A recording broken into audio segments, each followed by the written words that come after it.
Mengikuti instruksi pusat, PDI Perjuangan Sumatera Selatan akan beri sanksi jika terbukti ada kadernya ikut mengelola dapur MBG.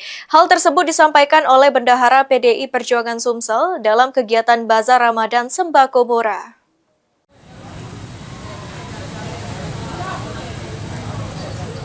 Mengikuti instruksi dan arahan pimpinan pusat, setiap kader Partai PDI Perjuangan di Provinsi Sumatera Selatan dilarang untuk ikut mengelola dapur makan bergizi gratis.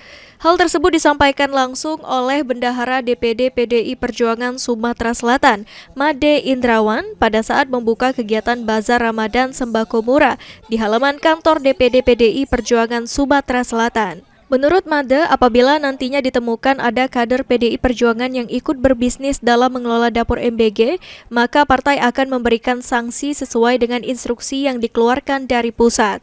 Itu dalam posisi kita mengawasi kalau kita ikut berbisnis mungkin kurang elok, sehingga diharapkan kepada partai PDI, kader PDI Perjuangan yang ada di seluruh Indonesia sesuai dengan instruksi DPP itu dilarang melakukan atau ikut di dalam bisnis MBG ini, karena kita mengawasi dalam proses pelaksanaan MBG ini.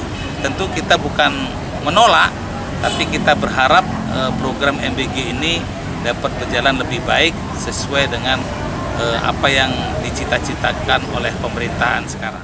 Sementara itu, dari hasil pantauan pengurus di Sumsel, belum ada kader PDIP ikut terlibat langsung mengelola dapur MBG.